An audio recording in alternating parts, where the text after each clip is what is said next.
This is CNN Breaking News. We're following breaking news on this, the second horrific mass shooting in this country in less than 2 weeks. In California tonight, the FBI has been searching the gunman's home and car, trying to determine why he opened fire on young people line dancing at a bar on college night.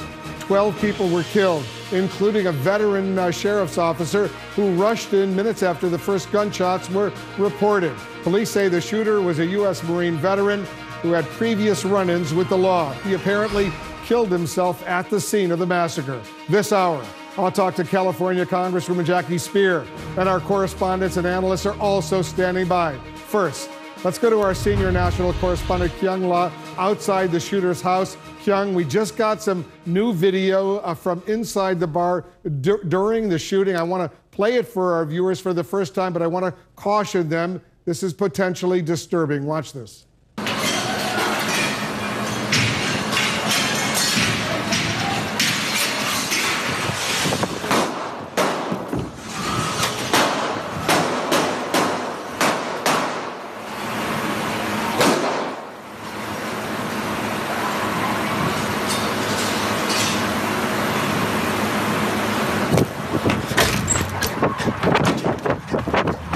Go! He's coming out this door!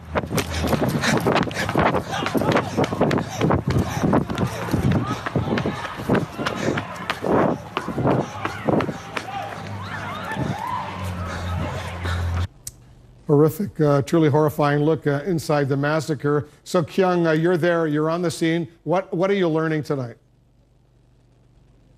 Well, the FBI is trying to figure out exactly why this man would do this. This is someone who multiple friends have told CNN that they simply don't understand. A normal guy, a guy who went to serve his country. So the FBI has been at his home, the home that he shared with his mother throughout the day, trying to piece the picture together of a disturbed mind.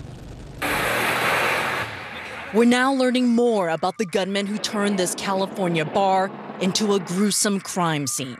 Investigators identified him as Ian David Long, a 28-year-old war veteran. He entered the bar just before 11:30 p.m., carrying a .45 caliber Glock and an extended magazine. Friends say the divorced former Marine had frequented the bar often, but Wednesday night, he came to kill. We got multiple people down. We need a lot of ambulances. Initial 911 dispatches from the scene only hint at the horror unfolding inside. We have one victim who was shot and is bleeding at the entrance. College Country Night at Borderline Bar in Thousand Oaks, California, outside of Los Angeles, had drawn a crowd of more than 100 young patrons. I saw him point to the back of the cash register, and he just kept firing. He shot the front doorman, bouncer, just a young man, and he shot the cashier. First responders rushed to the scene as survivors scrambled to escape. Friends got the bar stools and they started slamming it against the window so we could get out. Victims were carried out one by one, and desperate life-saving efforts took place in the parking lot. Still, many remained inside. We're still missing 2 people. We can't find them. Parents now just beginning to learn which of their children will never return. Oh, son, I love you so much. Oh, Heavenly Father, just please be with him. The gunman was found dead inside the bar's front office, an apparent suicide, according to police. CNN has learned Long was a former infantry machine gunner who had served in Afghanistan. He was also known to police. Last April, law enforcement responded to a domestic disturbance at this Newbury Park home where he lived with his mother. The mental health experts out there cleared him that day. The deputies went out to the call with the crisis team that felt he might be suffering from PTSD. Richard Berg, who lives a block and a half away, tells us Long's mother feared for his future. She might have been afraid of him herself. I don't know. She never said that. But she was living in hell. Now, CNN did speak with several of the childhood friends of this gunman. One vaguely remembers this gunman mentioning that he had trouble sleeping. He had some nightmares, anxiety. But another friend who didn't hear anything like this, Wolf, says, quote, "I don't know what the hell happened." Wolf? Awful story. Our Kyung, thank you very much, Kyung La, on the scene for us in California. Let's bring in our CNN law enforcement analyst, the former FBI Special Agent Josh Campbell. He's in Thousand Oaks for us tonight. Also with us, CNN counterterrorism analyst, former CIA official Phil Mudd. Josh, you're there. You're out there in Thousand Oaks. Agents are searching the shooter's home, his car. What are they looking for? Well, Wolf, the shooter is dead, so officers cannot interview him to try to get to the motive, to get to his rationale, what was going through his mind when he planned and then executed this deadly incident behind me. That leaves the physical evidence, the digital evidence, and other evidence that they're going to be looking for at the car, at the house, and the like, to go through in order to paint the picture of who this person was. We heard from law enforcement officers just a short time ago at a press conference. The FBI Los Angeles field office has their evidence response team here. They are going through the scene behind me, the bar where this happened. They're also looking at the car. They're looking at a residence. Again, trying to go through and find out, is there any evidence there that might indicate why the shooter did what he did? Perhaps a letter, a manifesto, some type of digital trace, social media evidence, and the like. Again, a very lengthy, large-scale investigation that's underway right now, but that is what is going to be required in order to try to figure out why the shooting happened here, Wolf. Phil, I want to show our viewers once again the very disturbing video that we just received from what happened inside this bar in Thousand Oaks, right outside of Los Angeles. I want you to watch it as well. Let's discuss what we're about to see.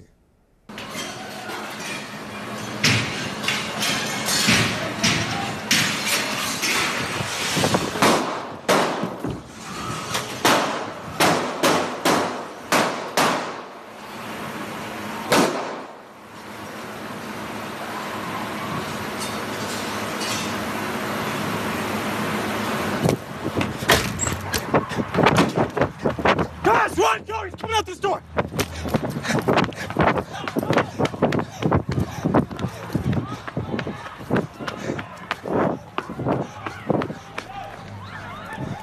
So, Phil, what can authorities learn from this video? And I suspect there's probably going to be a lot more video they'll be reviewing. Sure. I mean, you've got to look at the forensics from that. For example, the shells that were shot in that environment, what weapon they picked up there. But there's a broader question I'd be asking seeing that video, and it's something the FBI spoke about today with the sheriff's office, and that is motive. Somebody walked in rapidly to a dark environment, looked like they shot indiscriminately, and they shot a lot of rounds quickly. If you're looking to the motivation of that individual, that tells me obviously the individual wasn't picking out targets. Why did they select the location if we can presume they didn't select the individuals to hit? I think I looked at that video and took away that this is somebody who wanted to just go in and shoot as many people as he could without trying to determine who they were in the first place. The other thing I took away is just to spend a moment of silence saying, thank God there's a law enforcement officer who went into a dark environment not knowing who would find in there. I mean, that obviously not a well-lighted situation, and sacrificed his life to go into a place that a lot of us, me included,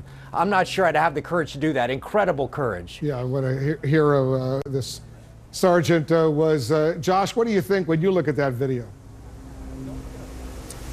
Yeah, Wolf, well, it also tells you how chaotic things were inside. And, as any of us go about our day, whether it's in the evening, whether it's unwinding at a bar, at a nightclub, you don't expect that to happen. So all of these people were there enjoying themselves, and then the night quickly turned tragic. It quickly turned to panic. And again, in these types of incidents, you don't know where the shooting is coming from. All you're hearing the sound, you're hearing the screams, you're hearing the people, but it is chaos. We're told that folks were able to actually get out through the exits, various fire escapes and the like to get out, but obviously there were many that actually lost their lives here. Wolf, to the point about the law enforcement officer that Phil mentioned rushing in, that is really a tale of heroism that we've been hearing today. We've been talking a lot about this officer who arrived here within minutes of the call to 911 and rushed into the scene, into the sound of the gunfire, and tragically lost his life while trying to save others. We also learned, Wolf, that inside during this chaos there were 6 off-duty law enforcement officers who weren't armed in the facility, but were told that they were using their bodies as shields to help save innocent people. Wolf, just a tale of heroism all the way around here for members of the law enforcement community. All right, Josh, thank you. Phil, thanks to you as well.